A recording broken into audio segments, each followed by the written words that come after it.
Assalamualaikum warahmatullahi wabarakatuh.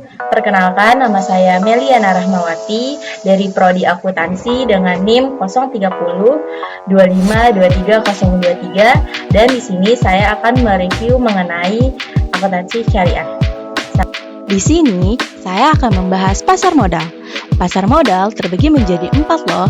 Yang pertama, pasar modal syariah, suku, dan obligasi. Kedua, cash wakaf link suku. Ketiga, akuntansi akad wakat. Dan yang keempat, akuntansi akad tabaruk. Pasar modal. Pasar modal merupakan pasar untuk berbagai instrumen keuangan jangka panjang dengan jangka waktu lebih dari 1 tahun. Seperti saham, surat utang atau obligasi, reksadana, dan berbagai instrumen derivatif dari efek atau surat berharga. Pasar modal terbagi menjadi 3. Yang pertama, saham, kedua obligasi, dan yang ketiga reksadana. Saham, tanda penyertaan, andil atau kepemilikan seseorang atau lembaga dalam sebuah perusahaan. Dan yang kedua ada obligasi, merupakan surat berharga atau sertifikat berisi kontrak antara pemberi dana atau investor dengan emiten atau pihak yang diberi dana bersifat jangka panjang. Dan yang merupakan contoh dari pasar modal yaitu ada reksadana dan suku obligasi syariah. Reksadana merupakan tempat wadah yang dipergunakan untuk menghimpun dana dari masyarakat pemodal untuk diinvestasikan dalam portofolio efek oleh manajer investasi. Dan yang kedua itu ada suku obligasi syariah, merupakan instrumen keuangan yang sesuai dengan prinsip-prinsip syariah Islam. Namun, suku ini mirip dengan obligasi konvensional dalam hal memberikan pendanaan kepada penerbit dalam bentuk utang, namun perbedaannya itu terletak pada struktur kontraknya yang harus mematuhi syariah. Obligasi syariah terbagi menjadi 3 bagian, yang pertama mudharabah, kedua murabaha, dan yang ketiga ijarah. Mudharabah, suku yang menggunakan akad bagi hasil, pendapatan yang diperoleh investor atau obligasi tersebut bergantung pada pendapatan tertentu dari emiten atau sesuai dengan penggunaan dana dari penerbitan suku. Dasar bagi hasilnya dapat berupa pendapatan bruto atau laba bruto atau pendapatan bersih atau laba bruto dengan nisbah keuntungan yang sudah disepakati. Dan di sini dapat terlihat skema dari obligasi syariah mudharabah terdapat dari Indosat tahun 2002. Di sini bisa dilihat untuk skemanya. Dan di sini juga sudah ada latihan soal dari mudharabah. Dan di sini sudah ada jurnal dari penerbit dan jurnal dari investor.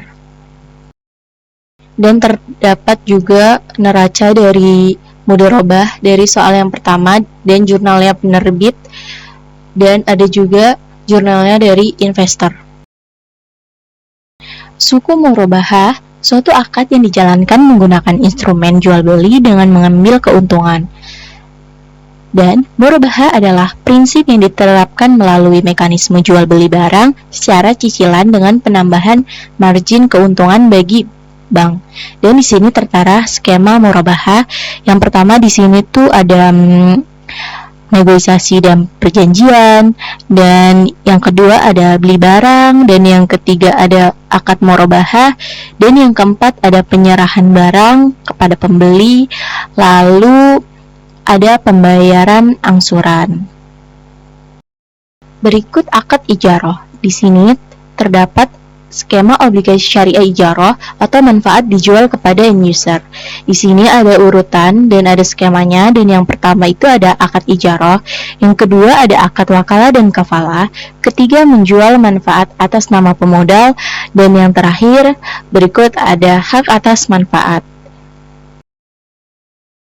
Dan berikut merupakan contoh soal dari akad ijarah. Di sini sudah tertera dari PT Amanah. Dan di sini juga merupakan jurnal-jurnal dari penerbit dan investor. Di sini terdapat akad ijarah dan jenis-jenis akadnya, dan terbagi menjadi dua akad. Yang pertama ada natural certainty contract, dan yang pertama itu ada ba'i al-murabahah, ada salam, ada istisna, ijarah muntahiyah, bitamlik, lalu syarf atau barter. Dan yang kedua di sini ada natural uncertainty contract yang dibagi menjadi dua bagian, yaitu syirkah mudharabah dan musyarakah. Lanjut, di sini ada akad. Akad merupakan penitipan barang atau uang antara pihak yang mempunyai barang atau uang dan pihak yang diberi kepercayaan dengan tujuan untuk menjaga keselamatan, keamanan, serta keutuhan barang atau uang. Dan di sini ada cash wakaf link suku.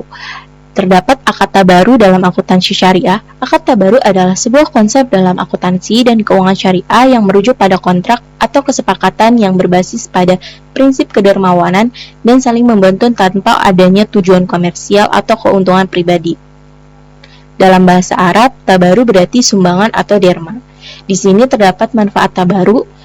Akad tabaru adalah salah satu konsep dalam akuntansi syariah yang merujuk pada akad yang dilakukan dengan tujuan kebajikan atau sosial tanpa mengharapkan imbalan atau keuntungan.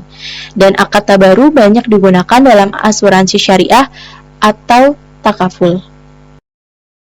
Dan di sini tertera contoh-contoh akad. Yang pertama itu ada qard.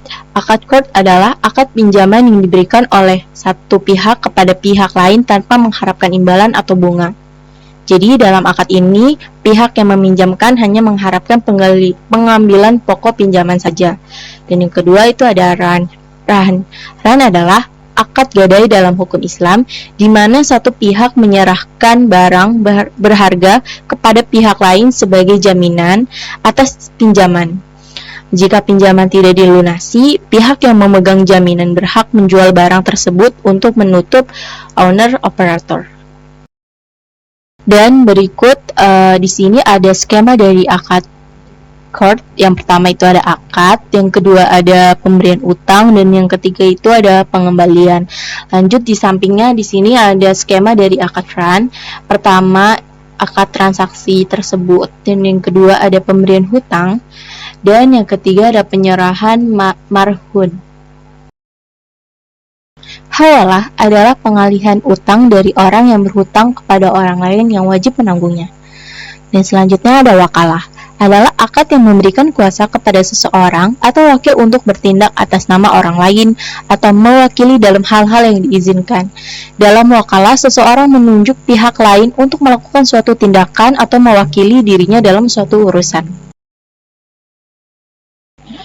Dan di sini wadiah adalah akad penitipan dalam hukum Islam, di mana satu pihak atau muwadi menitipkan barang atau dana kepada pihak lain atau mustawad yang dipercaya untuk menjaga dan mengembalikan barang atau dana tersebut ketika diminta. Lanjut, di sini ada kafalah. Kafalah merupakan akad jaminan dalam hukum Islam, di mana satu pihak atau kafil menjamin pihak lain atau makful anhu dalam memenuhi kewajiban tertentu kepada ketiga atau makful lahu. Kafalah sering digunakan dalam konteks perbankan dan keuangan syariah sebagai jaminan pembayaran atau pelaksanaan suatu kewajiban. Lanjut, di sini ada wakaf. Wakaf adalah pemberian aset dari seseorang atau wakif untuk dimanfaatkan bagi kepentingan umum ataupun untuk tujuan sosial dan keagamaan dengan niat baru. Jadi di mana aset tersebut tidak boleh dijual, diwariskan, atau dihibahkan. Aset wakaf dapat berupa tanah, bangunan, uang, atau barang lainnya yang digunakan untuk kepentingan umat. Sekian penjelasan dari materi-materi yang sudah saya jelaskan mengenai mereview akuntansi syariah. Mohon maaf bila masih ada salah kata dan masih banyak kurangnya. Saya tutup dengan wassalamualaikum warahmatullahi wabarakatuh.